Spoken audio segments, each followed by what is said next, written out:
Have you ever pondered the question, what is truly good? What is morally right?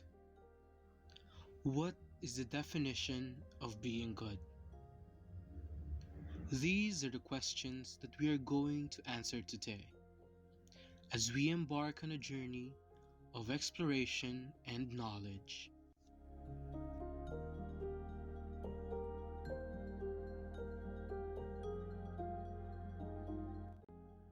This is P11, the philosophical analysis of Mr. Andersito Acuña. Unit 5, the analysis of ethical systems, discussing modules 1 to 3. I am Arlyn Buligan. And I am Marc Dion Ramoso. This is Module 1, Types of Ethical Theory.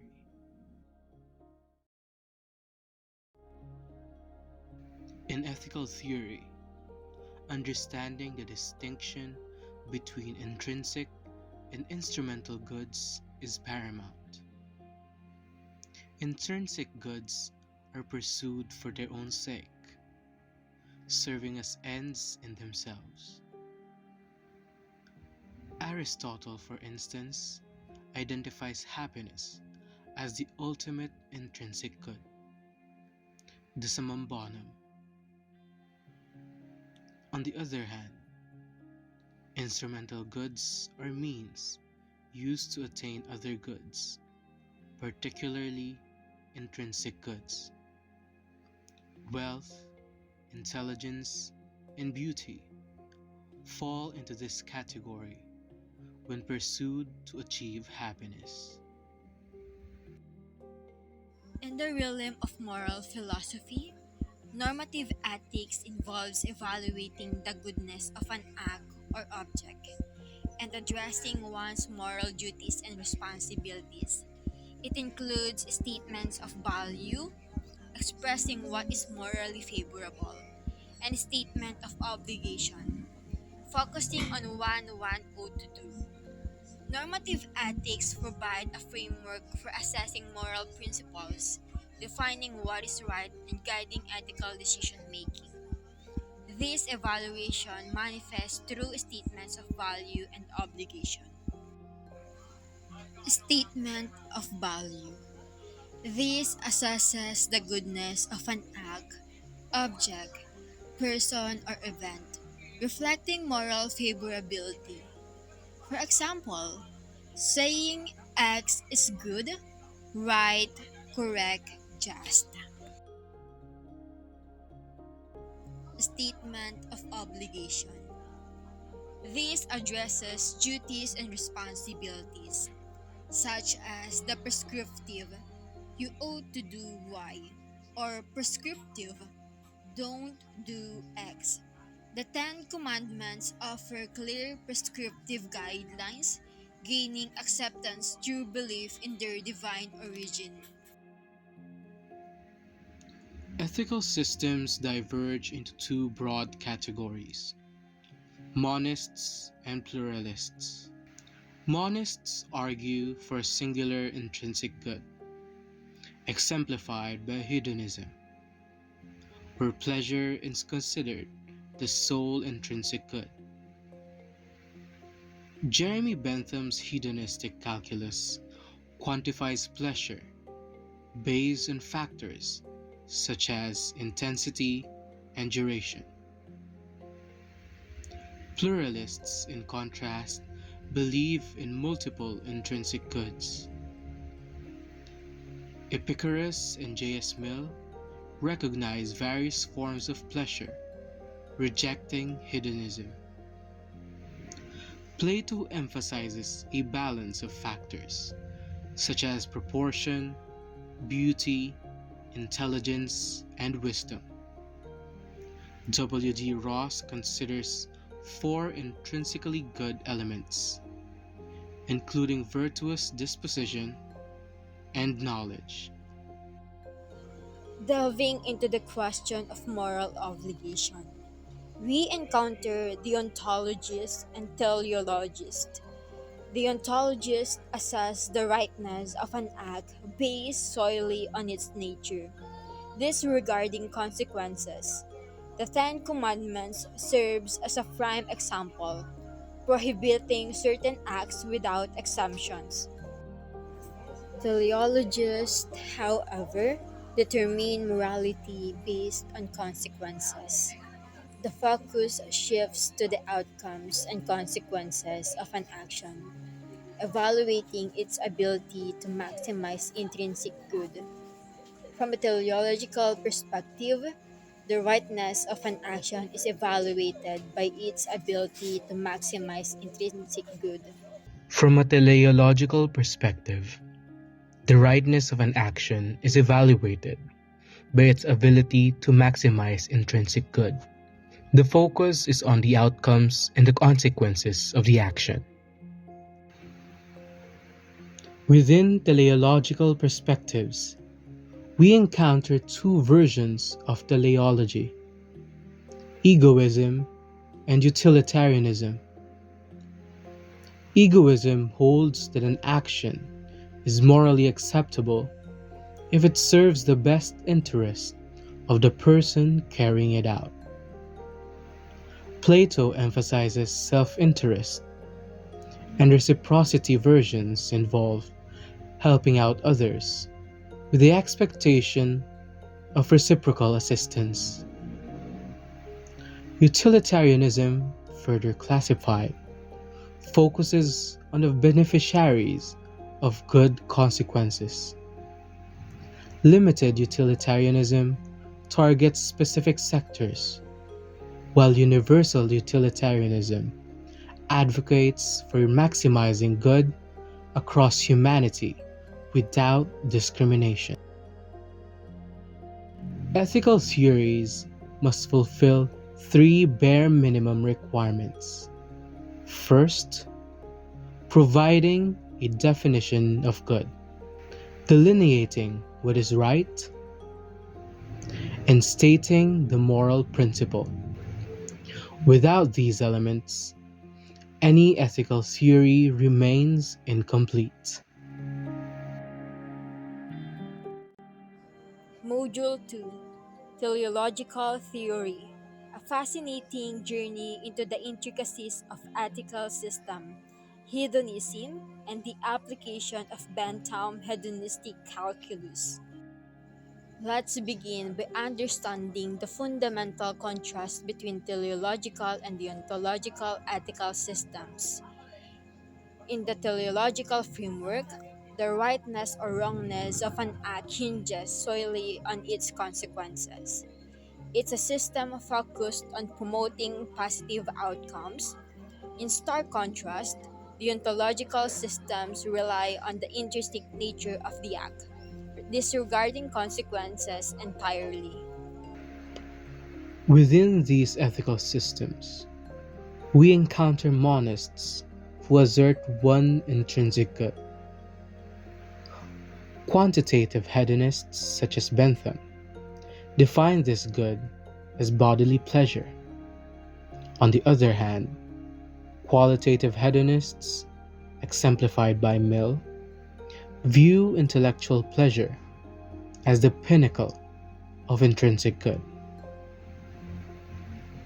It is an intriguing dichotomy, revealing the varied perspectives on what constitutes as the ultimate source of value. Beyond the hedonistic spectrum, we find non-hedonists who embrace pluralism, asserting the existence of multiple intrinsic goods. This perspective is evident in utilitarianism within teleology, where a spectrum of goods contributes to the complex tapestry of ethical considerations. Now, let's explore the beneficiaries of the good within the realms of egoism and utilitarianism. The Cyrenaics, an ancient Greek school, prioritized bodily pleasures as the ultimate goal, emphasizing immediate gratification over future anticipation. In contrast, Epicurus, often misunderstood as a Cyrenaic hedonist, advocated for pleasure as freedom from bodily pain and mental distress, achieving the highest state of well being through bodily health and peace of mind. Enter Jeremy Bentham, a pivotal figure in the development of utilitarianism. His ethical system, known as limited utilitarianism, centers the principle of utility, the maximization of pleasure, and the minimization of pain. This principle, rooted in the parochial view of the community, extends its reach to the individual and the collective. Bentham's foundational belief that everyone counts for one and no one is for more than one underscores the intricate balance between individual and communal interests. Bentham's intellectual legacy includes the ingenious invention of hedonistic calculus. This systematic approach aims to help us calculate the quantity of pleasure over pain, considering factors like intensity, duration, certainty, and propinquity. In moment of doubt regarding the value of pleasure or pain, three additional criteria. Fecundity is the possibility that pleasure will be followed by another pleasure. Purity is the possibility that pleasure will be followed by pain. And the extent is the number of people affected by it.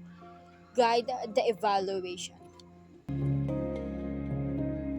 Module 3: Utilitarianism, a moral philosophy that has left an indelible mark on the last 2 centuries.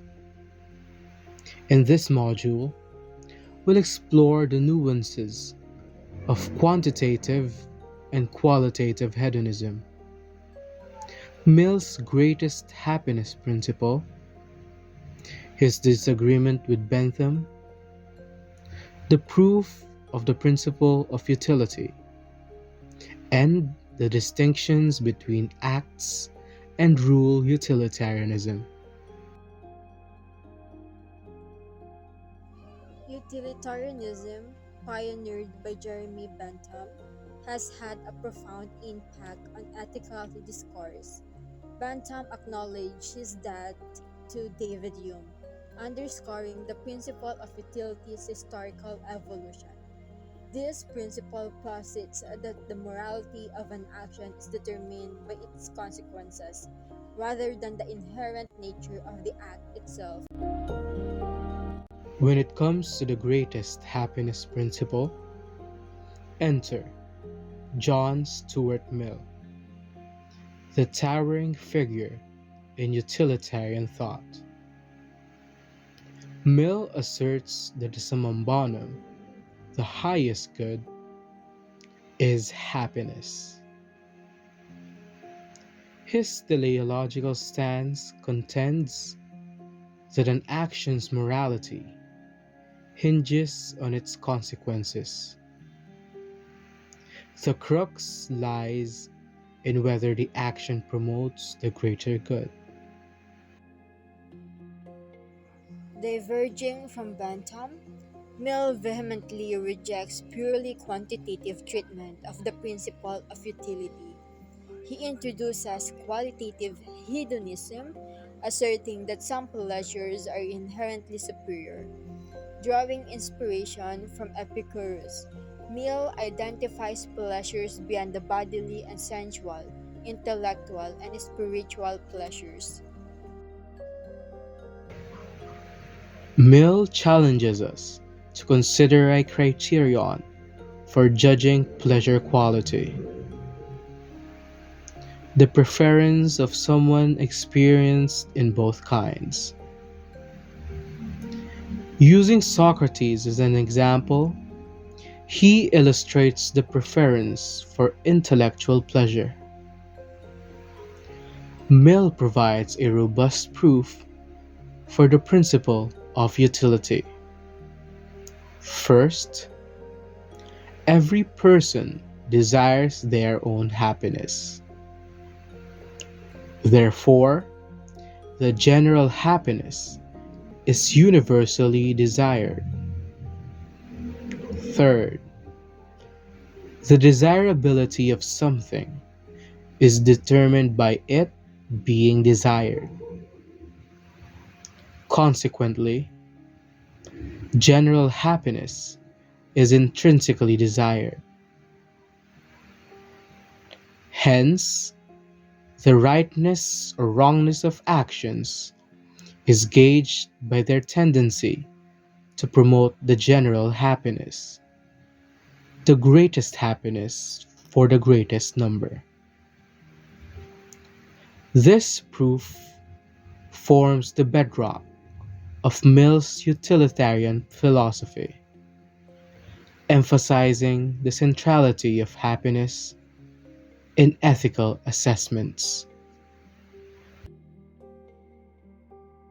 Beyond pleasure, non-hedonistic utilitarianism broadens the scope, incorporating beauty, knowledge, wisdom, temperance, and other elements into the definition of the good.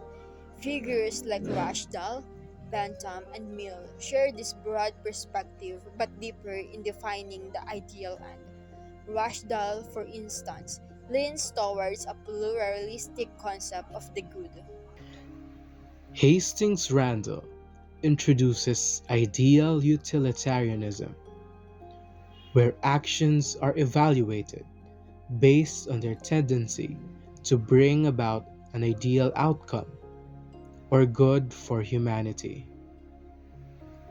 This perspective transcends mere hedonism, encompassing a diverse array of elements. Lastly, as we confront the question of how to apply the utilitarian principle, rule utilitarians advocate applying the principle to general rules and evaluating actions based on those rules. In contrast, act utilitarians adhere to teleological tenets, determining right acts solely by their consequences. Utilitarianism, with its roots in Bentham's quantitative hedonism, evolves through Mill's qualitative hedonism and culminates in a broader, non hedonistic perspective. Mill's rigorous proof and the distinctions between act and rule utilitarianism deepened our understanding of this influential ethical framework. As we navigate through these ethical landscapes, let us ponder on the profound questions that arise from the interplay of consequences, intrinsic goods, and the pursuit of the greater good.